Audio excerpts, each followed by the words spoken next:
Hello friends, welcome to A to Z English classes. आज हम लोग टाइम एंड टेंस जो थ्योरी पढ़े हैं उसका आज हम लोग होमवर्क करने जा रहे हैं और साथ ही साथ इसका क्वेश्चन बैंक भी।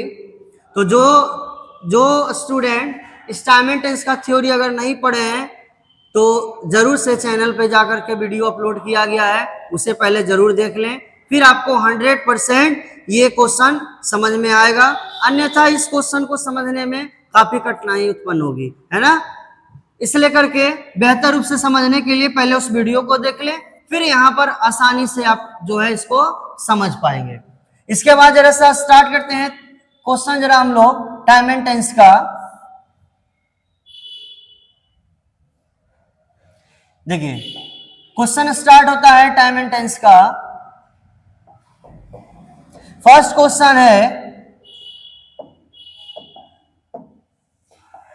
ही dash busy for the last 5 days लिखा हुआ है, ऑप्शन में है इज या हैज बीन। अच्छा, जो थ्योरी पढ़ चुके हैं वो फटाफट एकदम आंसर, मेरे आंसर बोलने से पहले आप कमेंट में इसका आंसर फटाफट लिख दीजिए। लिखा हुआ ही dash busy for the last 5 days लिखा हुआ है, तो इसमें थ्योरी जो लग रहा है वो लग रहा है फॉर और लास्ट 5 days ये समय हो गया। तो सिंस या फॉर के बाद जब समय का बोध रहता है तो हम लोग लिखते हैं हैज या have plus been plus main verb का चौथा रूप। आंसर क्या होगा? Has been. I dash a picture at this moment लिखल है, तो थ्योरी क्या लग रहा है? At moment. थ्योरी मैंने पढ़ाया था now, at present, at time, at moment, ये सब रहता है तो हम लोग इज एम आर चौथा रूप लिखते हैं, तो क्या हो जाएगा? एम ड्राइंग हो गया। Munnu dash for Kathmandu tomorrow, तो यहाँ थ्योरी क्या है? टुमारो। तो अगर नेक्स्ट ईयर टुमारो रहता है तो एक नहीं, दो नहीं, तीन तीन नियम से मैंने इसे बताया बनाने के लिए। ये थ्योरी क्या क्या है? तो पहला थ्योरी है कि मेन वर्ब का पहला या पांचवा रूप लिखते हैं, तो इसमें पहला या पांचवा रूप का तो ऑप्शन है ही नहीं। दूसरा नियम है इज एम आर नहीं सॉरी विल या सेल प्लस मेन वर्ब का पहला रूप, तो विल सेल पहला रूप भी इसमें नहीं है। तीसरा थ्योरी है is am are plus main verb का चौथा रूप, तो इज एम आर चौथा रूप हो गया इसका answer. I dash my work by evening, तो इसमें थ्योरी क्या लग रहा है? बाय, और बाय प्लस क्या है? समय। इवनिंग क्या है? समय। तो मैंने थ्योरी पढ़ाया था कि अगर बाय प्लस समय या बिफोर प्लस समय रहेगा तो लिखते हैं, क्या लिखते हैं? विल या shall plus have plus been और प्लस मेन वर्ब का चौथा रूप। ऐसा नहीं है, बल्कि बाय प्लस समय या बिफोर प्लस समय रहता है तो विल या shall plus have plus main verb का तीसरा रूप लिखते हैं, है ना। थ्योरी आपको याद होना चाहिए तभी ये कंप्लीट हो पाएगा। तो इसका आंसर क्या हो जाएगा? Will have completed. अगला है he behaves as if he dash Dara Singh, इसमें थ्योरी लग रहा है सब्जेक्ट एज इफ सब्जेक्ट, तो सब्जेक्ट एज इफ सब्जेक्ट रहता है तो क्या लिखते हैं? वेयर। ये थ्योरी पढ़े हम लोग। See dash a letter yet, ये हम लोग थ्योरी पढ़े हैं just now, even now, already, yet, है ना, रिसेंटली, अप टू नाउ, ये सब रहता है तो क्या लिखते हैं हम लोग? हैज है प्लस मेन वर्ब का तीसरा रूप। नेक्स्ट क्वेश्चन अगर बात करें तो लिखा हुआ है आई डोंट माइंड। हाँ, यहां से क्वेश्चन समझना है आपको। लिखा हुआ है कि I don't mind, just 1 minute,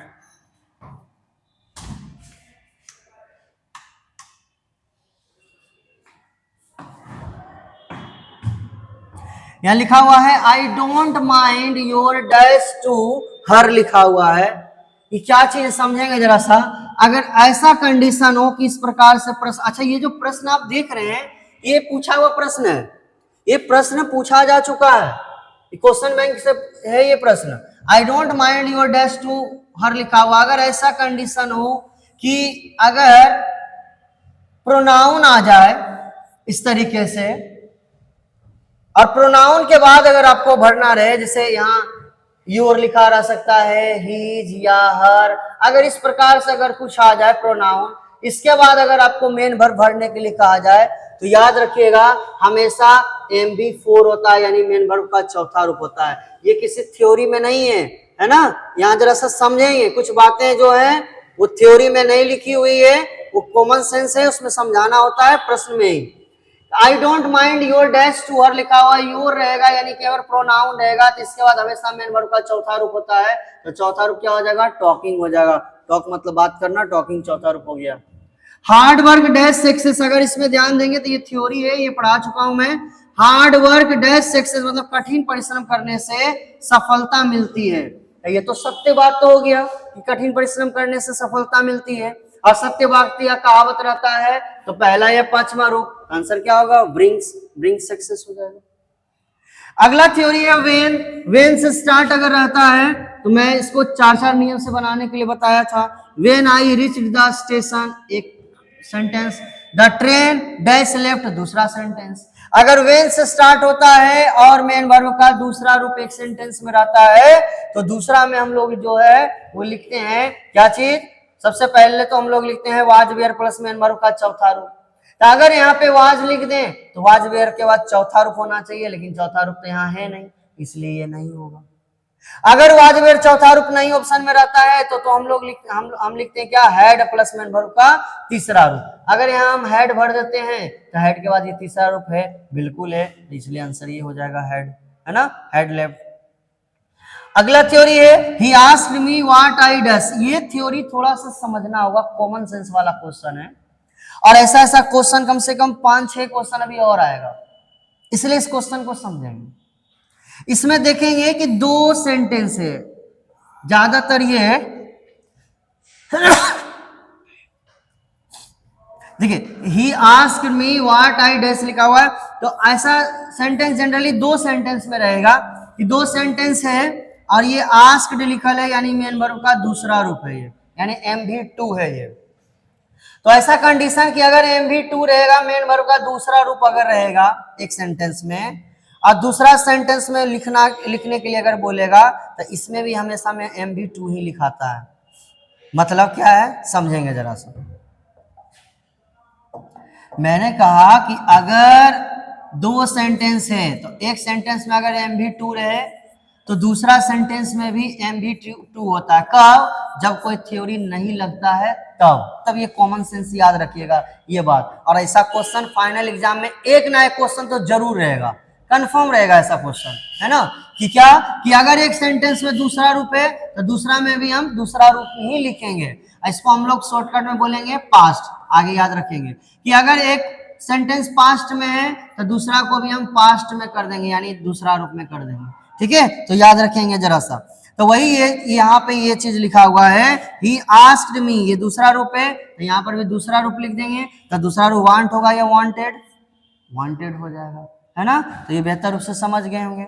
next question है I saw him when I dash for the bus लिखा हुआ है।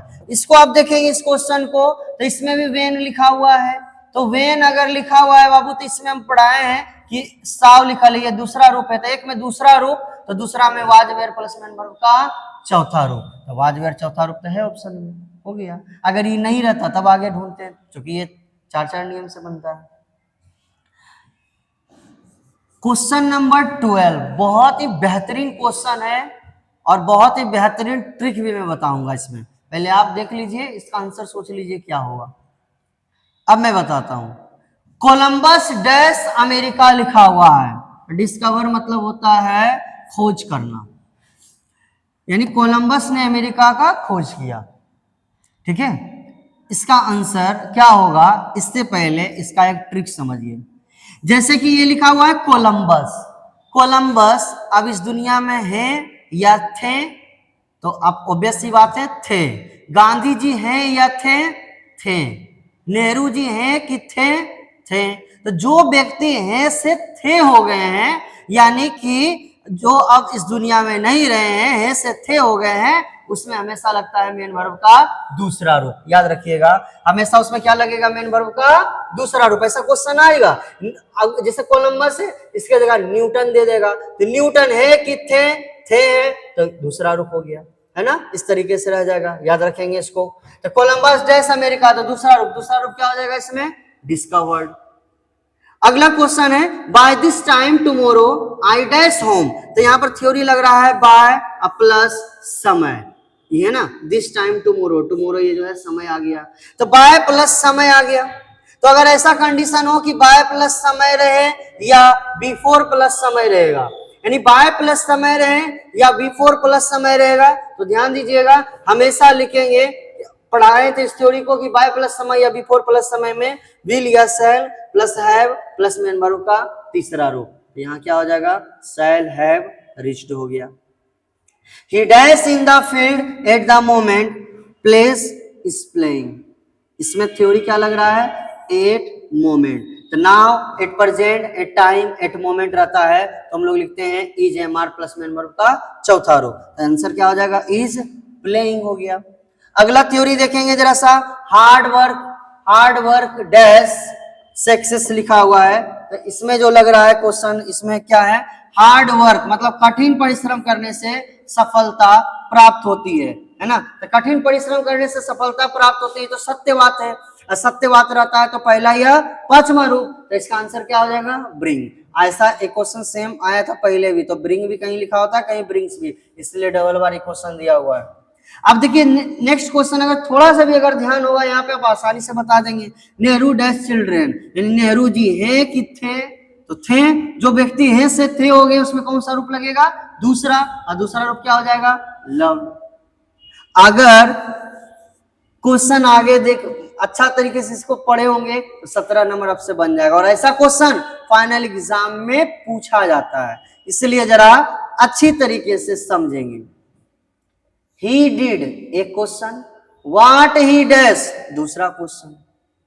तो ऐसा कंडीशन रहे कि अगर एक सेंटेंस में दूसरा रूप रहे, ये दूसरा रूप है डिड, कैसे, तो डू पहला रूप होता है और डिड दूसरा रूप होता है और डन तीसरा रूप होता है, ध्यान दीजिएगा जरा।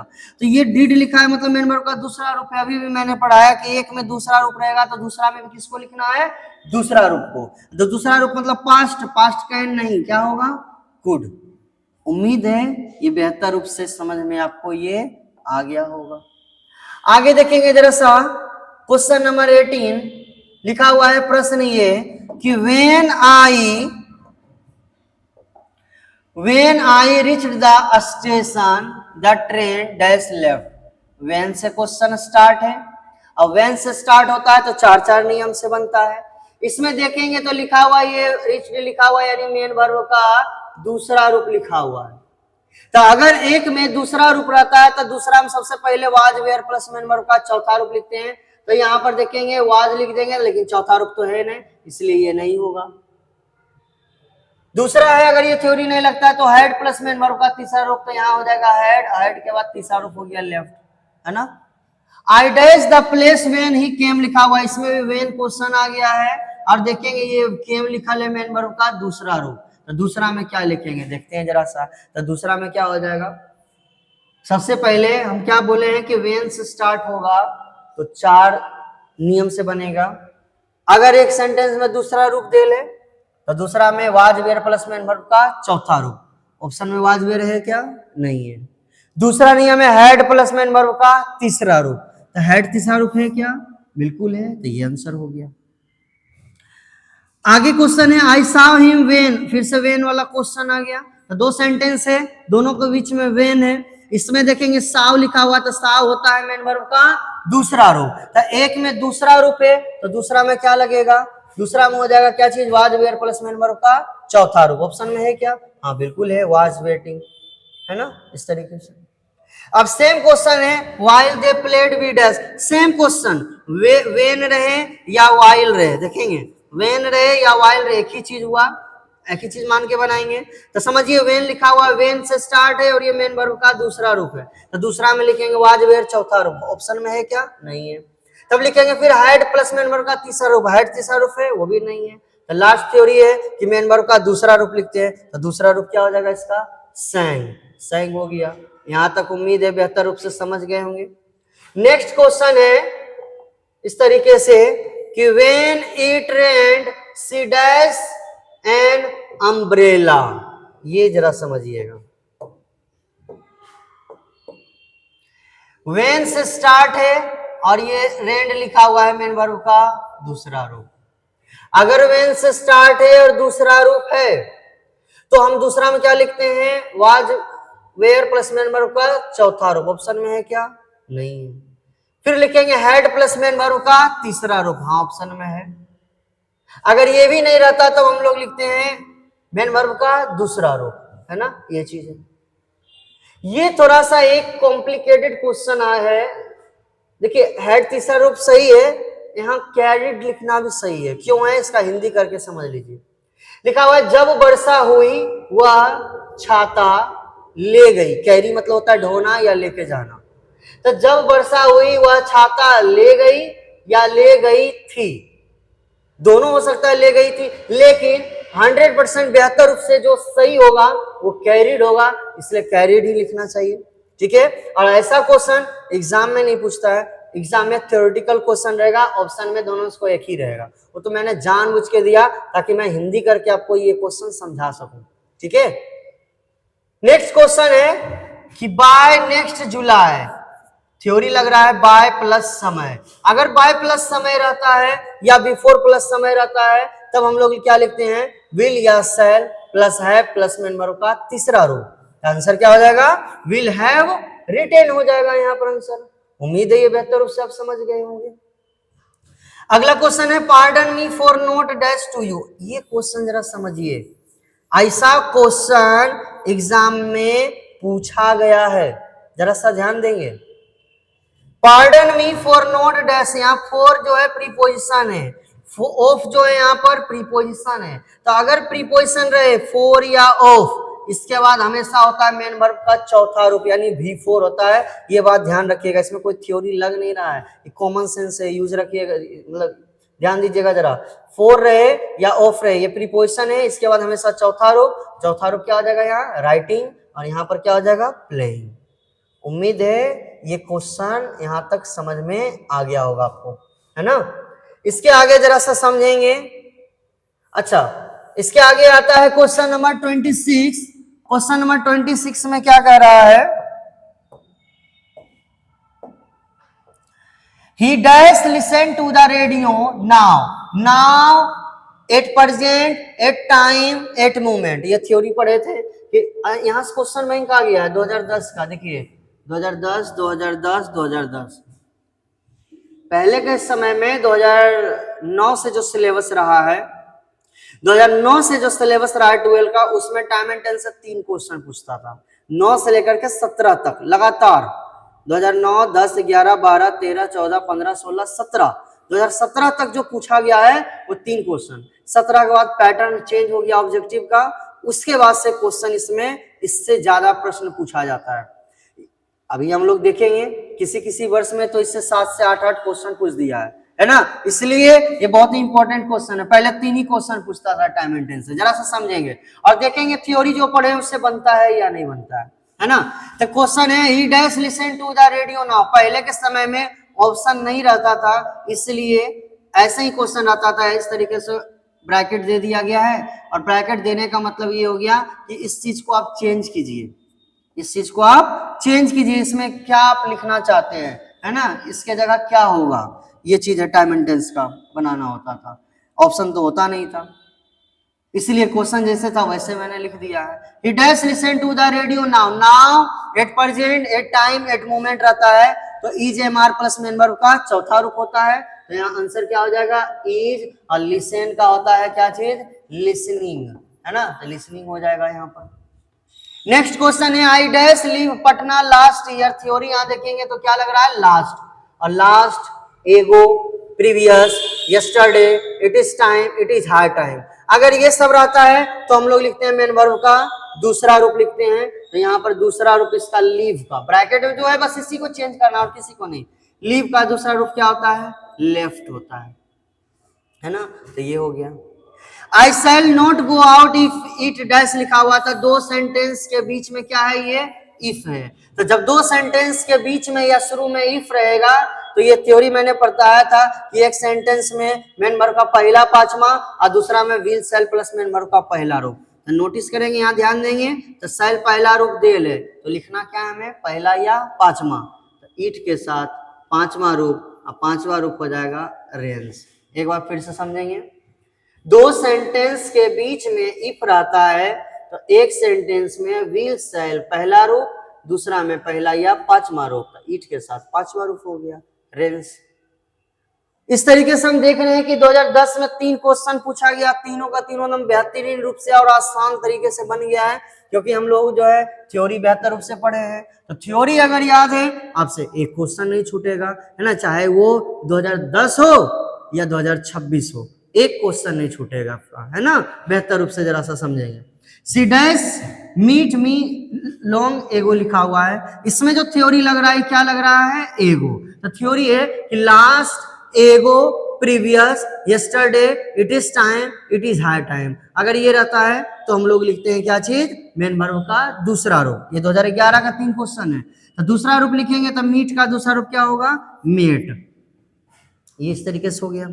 नेक्स्ट थ्योरी है ही डैश राइट नाउ। बताइए तो इसमें थ्योरी क्या लग रहा है, आप अगर पढ़े होंगे थ्योरी तो आपको पता होगा इसमें थ्योरी क्या लग रहा है, now. Now at present at time at moment अगर रहता है तो ईजेएमआर चौथा रूप। यहाँ भी देखिए 2010 में भी पूछा गया है, 11 में भी थ्योरी पूछा गया है। तो यहाँ पर क्या हो जाएगा, इज, और राइट का चौथा रूप क्या हो जाएगा, राइटिंग। तो इज राइटिंग हो गया, है ना, इस तरीके से। नेक्स्ट क्वेश्चन है 31, if she comes I dash go लिखा हुआ है। ये 2011 का ये लास्ट क्वेश्चन है, 3 क्वेश्चन पूछता है, 1 2 तो हो गया, तीसरा क्वेश्चन। 2 सेंटेंस के बीच में या शुरू में क्या रहेगा, इफ। एक सेंटेंस में पहला पांचवा और दूसरा में विल सेल लगेगा, तो आई के साथ क्या हो जाएगा, सेल, और सेल के बाद पहला रूप इसका गो, तो आई सेल गो हो गया इसका आंसर। उम्मीद है आप ये बेहतर रूप से समझ में आपको आ गया होगा ये प्रश्न, है ना। तो ये 31 नंबर तक ये क्वेश्चन समझ में आ गया होगा, और 2011 तक का ये क्वेश्चन बैंक भी कंप्लीट हो गया। 32 नंबर से आप ध्यान देंगे जरा सा, 2012 से 2012 का यहाँ क्वेश्चन बैंक स्टार्ट हो जा रहा है। 2012 का देखेंगे आप तो 3 क्वेश्चन है इस तरीके से पूछा हुआ। तो ये लिखा हुआ है dash leave for Delhi 2 days एगो। इसमें क्या थ्योरी लग रहा है, एगो। अगर लास्ट एगो previous yesterday it is time it is high time रहता है तो हम लोग लिखते हैं मेन वर्ब का दूसरा रूप, और दूसरा रूप लीव का क्या होता है, लेफ्ट होता है। तो लेफ्ट हो गया यहाँ पर। कुछ बच्चों के मन में अगर आ रहा है वो सर 4 है तो 4 के बाद समय रहता है, ये समय नहीं है दिल्ली, है ना, इसलिए सिंस या 4 वाला थ्योरी बिल्कुल नहीं लगेगा। यहाँ थ्योरी लगेगा लास्ट एगो प्रीवियस वाला। आगे थ्योरी है इफ इट रेन्स, एक थ्योरी, दूसरा I dash stay at home लिखा हुआ है, मतलब इस तरीके से। तो 2 सेंटेंस के बीच में या शुरू में अगर इफ रहेगा तो एक सेंटेंस में पहला या पांचवा और दूसरा में विल सेल, क्या हो जाएगा, आई के साथ सेल, सेल के बाद पहला रूप क्या होगा, स्टे, तो आई सेल स्टे एट होम हो गया। 2012 का ये लास्ट क्वेश्चन है, सॉरी सेकंड क्वेश्चन है ये, ही dash come here every day. बताइए तो जरा इसमें थ्योरी क्या लग रहा है, इसमें थ्योरी लग रहा है एवरी डे। और थ्योरी होता है daily, every day, always, usually, habitually, naturally, generally, occasionally, oftenly, है ना, sometime, seldom, hardly, rarely, barely, scarcely, decade, सत्यवाक्य, कहावत, ये सब रहता है तो लिखते हैं पहला या पांचवा रूप। ये थ्योरी मैंने पढ़ाया था। तो पहला या पांचवा तो ही के साथ पांचवा रूप हो जाएगा, पांचवा रूप क्या हो जाएगा, कम्स, इस प्रकार से हो गया। तो ये हम लोग देखें 2012 में जो क्वेश्चन पूछा गया है, तीनों का तीनों क्वेश्चन जो है वो बेहतरीन रूप से, है ना, 1 2 और ये 3, तीनों का तीनों क्वेश्चन बेहतरीन रूप से बन गया 2012 का भी। 2010 11 12 3 साल का कंप्लीट। इसके आगे क्वेश्चन नंबर 35 जरा सा ध्यान देंगे। क्वेश्चन नंबर 35 में देखेंगे तो लिखा हुआ है आई ऑफेन, ऑप्शन इधर साइड है, अच्छा ये 2013 का ये है, ये यहां से जो देख रहे हैं ये क्वेश्चन 2013 का है। इसमें थ्योरी जो लग रहा है ऑफेन लग रहा है ना, जो पढ़े होंगे पता होगा। Often, just now, even now, already, yet, recently, up to now, often, lately, so far, ever, ये सब रहता है। तो हैज है प्लस मेन वर्ब का तीसरा रूप लिखते हैं, तो यहाँ हो जाएगा हैव और तीसरा रूप हो जाएगा स्पेंड का स्पेंट हो जाएगा। इस प्रकार से ये भी क्वेश्चन बन गया। ये 2013 का पहला क्वेश्चन है। इसके आगे जरा सा देखेंगे तो 2013 का second question, question number 36। Question number 36, they dash live here since 2005। तो यहां पर देखेंगे थ्योरी क्या लग रहा है, सिंस, और सिंस या फॉर के बाद समय। जब सिंस या फॉर के बाद समय रहता है तब हम लोग लिखते हैं हैज या have plus been plus main verb का चौथा रूप। तो इसका आंसर क्या हो जाएगा हैव, उसके बाद लिखेंगे क्या चीज बीन, अब बीन के बाद चौथा रूप लीव का लिविंग। इस प्रकार से हो गया कंप्लीट। इसके आगे लिखा हुआ when he dash arrive I was reading a book 2013 का ये जो है तीसरा क्वेश्चन है, दूसरा भी बन गया। अब तीसरा क्वेश्चन में थ्योरी क्या है व्हेन से स्टार्ट होगा। तो हम लोग पढ़े कि एक सेंटेंस में लिखते हैं मेन वर्ब का दूसरा रूप, तो दूसरा में वाज वेयर चौथा रूप। यहाँ वाज वेयर चौथा रूप तो दे ले, तो लिखना क्या है मेन वर्ब का दूसरा रूप, तो दूसरा रूप अराइव का अराइव्ड हो जाएगा। जो थ्योरी पढ़े हैं उन्हें बेहतर रूप से समझ में आ जाएगा, नहीं पढ़े हैं तो एक बार थ्योरी जरा जरूर पढ़ ले। चैनल पे ये वीडियो दिया गया है, इसका अपलोड किया गया है, जरूर इसको पढ़ ले, फिर 100% आपको समझ में आएगा। इस प्रकार से 2013 का भी क्वेश्चन बैंक हम लोग देख चुके हैं, बन गया है ना। अब इसके आगे 2014 से जरा सा समझेंगे हम लोग।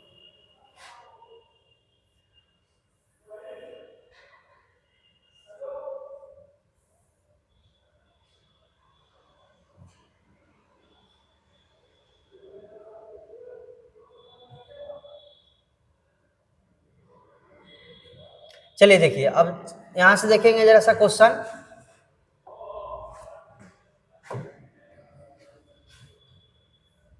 देखिए 2014 से क्वेश्चन जो है ये इस प्रकार से है, he never dash tell a lie. तो इसमें थ्योरी देखेंगे क्या लग रहा है नेवर, और ये मैंने पढ़ा है डेली एवरीडे ऑलवेज नेवर, ये सब रहता है तो लिखते हैं मेन वर्ब का पहला या पांचवा। तो मेन वर्ब का पहला या पांचवा, तो ही के साथ कौन सा रूप लगेगा पांचवा रूप लगेगा, टेल का क्या हो जाएगा टेल्स अ लाई हो गया। My friend dash go to Delhi last week, इसमें थ्योरी क्या लग रहा है लास्ट। ये 2014 का क्वेश्चन है, पहला तो हो गया, दूसरा क्वेश्चन में थ्योरी क्या लग रहा है लास्ट एगो previous yesterday it is time it is high time रहता है तो लिखते हैं मेन वर्ब का दूसरा रूप, और दूसरा रूप गो नहीं, क्या होगा इसमें वेंट हो गया दूसरा रूप।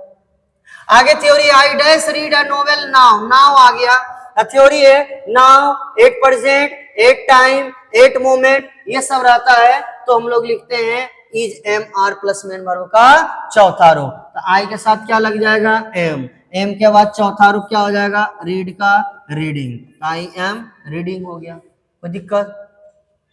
I dash learn English for last 10 years, तो यहाँ पर क्या थ्योरी लग रहा है फोर, और लास्ट 10 ईयर्स से ये तो क्या चीज है समय का बोध हो गया। तो सिंस या फोर के बाद अगर समय का बोध रहता है तो हम लोग लिखते हैं हैज या have plus been plus main verb का चौथा रूप। तो इसलिए करके यहाँ पर क्या हो जाएगा आई हैव के बाद बीन, अब बीन के बाद इसका चौथा रूप लर्न का लर्निंग हो जाएगा, I have been learning English for last 10 years हो जाएगा। ये थ्योरी है ना। 2015 का ये पहला क्वेश्चन बन गया। 2015 का ये सेकंड क्वेश्चन है she dash sing this evening लिखा हुआ है। अब देखिए इसका हिंदी करके मैं बता रहा हूं, कहते हैं वह इस शाम क्या कर रही है तो गा रही है, तो इज सिंगिंग हो जाएगा। कुछ क्वेश्चन एक आध क्वेश्चन जो है थोड़ा हिंदी भी कर लेना पड़ता है ना, इसमें कोई थ्योरी नहीं लग रहा था इसलिए करके। वह इस शाम गा रही है हो जाएगा is singing. I just dash finish the work लिखा हुआ है, इसमें थ्योरी क्या लग रहा है जस्ट, और हम लोग पढ़े हैं कि just now, even now, already, yet, recently, up to now, ये सब अगर रहता है तो हैज मेन वर्ब का तीसरा रूप लिखते हैं। तो आई के साथ क्या होगा हैव के बाद तीसरा रूप फिनिश का होता है फिनिश्ड। उम्मीद है यहां तक आप बेहतर रूप से समझे होंगे, है ना। इस प्रकार से हो गया, है ना। एक बार जरा सा इसको समझेंगे। देखिए just now, even now, already, yet रहता है तो has have plus main verb का तीसरा रूप, आई के साथ हैव हो गया, इसके बाद तीसरा रूप इसका फिनिश का क्या हो जाएगा फिनिश्ड हो जाएगा। इस तरीके से बन गया question. Who dash kill Caesar, तो जूलियस सीजर ये सब व्यक्ति जो है, आप पता नहीं आप कभी सुने होंगे नहीं, आप अगर इंग्लिश शुरू से पढ़ते अगर पता रहता थोड़ा बहुत भी, तो जूलियस सीजर जो है एक मतलब कि बहुत ही फेमस है ये जूलियस सीजर के बारे में। तो सीजर जो जूलियस सीजर जो व्यक्ति है नहीं थे, तो थे तो वो हो गया मेन वर्ब का दूसरा रूप। तो दूसरा रूप क्या हो जाएगा? किल का किल्ड, है ना। तो ध्यान दीजिएगा जरा सा, जूलियस सीजर व्यक्ति है नहीं थे, जो हैं से थे हो गए दूसरा रूप, दूसरा रूप हो गया किल्ड यहाँ पर। ये 2016 का क्वेश्चन है, पहला क्वेश्चन। इसके आगे जरा सा देखेंगे 2016 का दूसरा क्वेश्चन। आज हम लोग क्वेश्चन बैंक पूरा करते हैं। I dash come just now, यहाँ थ्योरी लिखा हुआ जस्ट नाउ, जस्ट नाउ रहता है तो हैव तीसरा रूप, तो यहाँ हो जाएगा हैव और उसके बाद फिर क्या हो जाएगा? कम। हैव कम हो जाएगा। ये जो ब्रैकेट दिया हुआ है इसको चेंज करना है, मतलब इसके जगह लिखना है हमको। अच्छा, इसको बनाना कैसे ये भी जरा सा समझ लें। जैसे कि लिखा है आई कम जस्ट नाउ, इस क्वेश्चन को जरा देखेंगे। जैसे सपोज दैट क्वेश्चन था I dash come just now, suppose that ऐसे क्वेश्चन लिखा हुआ जैसे अभी था। इसको बनाना क्या, यही भरना नहीं हो तो मैं ऐसा लिख दे रहा हूं, आपको लिखना है ऐसे क्वेश्चन लिख के फिर आंसर इसका लिखना है ना। अगर बनाना है तो पूरा इस तरीके से आई हैव कम लिखना है ऐसे जस्ट नाउ, ये इस तरीके से हो गया। ये हम लोग भरे हैं, यानी कि इसकी जगह ये लिखे, इस तरीके से डिनोट किया जाता है, ठीक है। या फिर इस तरीके से, या फिर दूसरा किस तरीके से लिख सकते हैं, डायरेक्ट डैश दे करके हैव कम, हो गया, इस तरीके से लिख सकते हैं, ठीक है। देखिए तो ये क्वेश्चन हो गया। आगे है they dash build the bridge लिखा हुआ है, क्या हो गया इसका मतलब? उन्होंने ब्रिज यानी पुल को बनाया। तो पुल को बनाया मतलब काम क्या हो गया? खत्म। जो काम खत्म हो गया वहां मेन वर्ब का दूसरा रूप, तो दूसरा रूप बिल्ड नहीं बिल्ट होता है ना, तो बिल्ट हो गया। नेक्स्ट क्वेश्चन 2017 का आ जाता है, तो 2017 का हम लोग देख लेते हैं जरा सा। इसको फिर से देख लीजिए कि उन्होंने ब्रिज को बनाया, तो जो काम खत्म हो गया उसमें दूसरा रूप, और दूसरा रूप बिल्ड का बिल्ड। तो मैरी केम इन, लिखा हुआ है Mary came in while her husband dash, तो वाइल रहे या वेन रहे एक ही चीज हुआ। यहाँ पर हो गया मेन वर्ब का दूसरा रूप, तो एक में दूसरा रूप है तो दूसरा में हम लोग लिखते हैं क्या चीज? Was were plus main verb का चौथा रूप, या फिर हैड प्लस मेन वर्ब का तीसरा रूप, या दूसरा रूप, डिपेंड करेगा हिंदी पे, क्योंकि इसमें ऑप्शन तो है नहीं ना। अब देखिए मेरी जो है, कहते मेरी अंदर आई जब उसका पति एक पत्र लिख रहा था। तो जैसे कि हम थ्योरी बताए थे कि एक सेंटेंस में दूसरा रूप और दूसरा में was were plus main verb का चौथा रूप, तो इसका आंसर हो जाएगा वाज और चौथा रूप राइट का राइटिंग, यहाँ राइटिंग हो जाएगा। अगला क्वेश्चन है 2017 का कि ही dash leave when I reached his house, तो वेन से स्टार्ट है। देखिए वेन क्वेश्चन में दिया हुआ है, तो एक में दूसरा रूप है तो दूसरा में वाज वेयर चौथा रूप है ना, तो क्या हो जाएगा? Is living, is living. वह छोड़कर जा रहा था जब मैं उसके घर पहुंचा, यानी वह जा रहा था जब मैं उसके घर पहुंचा, ये हो गया हिंदी इसका। सी टोल्ड अस, ये 2017 का दूसरा क्वेश्चन कंप्लीट हो गया। तीसरा question, C told us that he dash return after a long vacation लिखा हुआ है। तो इसमें आप देखोगे तो थ्योरी पढ़ाएं कि दो सेंटेंस के बीच में बिफोर या आफ्टर रहता है, तो एक सेंटेंस में मैं दूसरा रूप और दूसरा में हैड तीसरा रूप, लेकिन ये थ्योरी यहाँ नहीं लग रहा है। यहाँ पर बिफोर या आफ्टर दो सेंटेंस के बीच में नहीं आ रहा है, क्योंकि ये दो सेंटेंस है ही नहीं। यहाँ दैट के बाद एक ये सेंटेंस जो है जुड़ा हुआ है, अलग अलग सेंटेंस है ही नहीं। इसमें क्या लग रहा है? इसमें देखिए टोल्ड लिखा है, यानी मेन वर्ब का दूसरा रूप। एक में दूसरा रूप होगा तो दूसरा में भी हो जाएगा मेन वर्ब का दूसरा रूप, तो दूसरा रूप हो जाएगा रिटर्न का रिटर्न। इस क्वेश्चन को एक बार फिर से मैं समझा रहा हूं, जरा सा ध्यान देंगे। एक क्वेश्चन मैंने बताया था कुछ ऊपर, 5 क्वेश्चन नंबर शायद 5 था वो, कि जिसमें कि अगर एक सेंटेंस अगर दूसरा रूप रहे तो दूसरा में भी हम लोग दूसरा रूप ही लिखते हैं। तो बस वही है, ये दूसरा रूप है तो दूसरा में भी हम लोग दूसरा रूप ही लिखेंगे, तो रिटर्न का हो जाएगा रिटर्न हो जाएगा, है ना, तो रिटर्न लिख देंगे। अब किन्हीं के मन में आएगा सर बिफोर आफ्टर वाला थ्योरी क्यों नहीं लगा? तो उसमें था दो सेंटेंस के बीच में बिफोर या आफ्टर रहता है, और यहाँ दो सेंटेंस के बीच में नहीं है, तो जुड़ा हुआ है एक ही सेंटेंस यहाँ से यहाँ तक आ गया है ना, तो दो सेंटेंस के बीच में ये आ ही नहीं रहा है, इसलिए करके ये थ्योरी नहीं लगेगा। इस तरीके से 2017 तक हम लोग कंप्लीट कर चुके हैं इस चीज को, क्वेश्चन नंबर 49 तक, है ना। नेक्स्ट हम लोग जो है क्वेश्चन अगले वीडियो में करेंगे, जिसमें कि क्वेश्चन पूरा करेंगे, लगभग 127 क्वेश्चन लगभग है, जिसमें पूरा कंप्लीट करेंगे। आई होप कि आप लोग को बेहतर रूप से समझ में आया होगा, है ना। जय हिंद।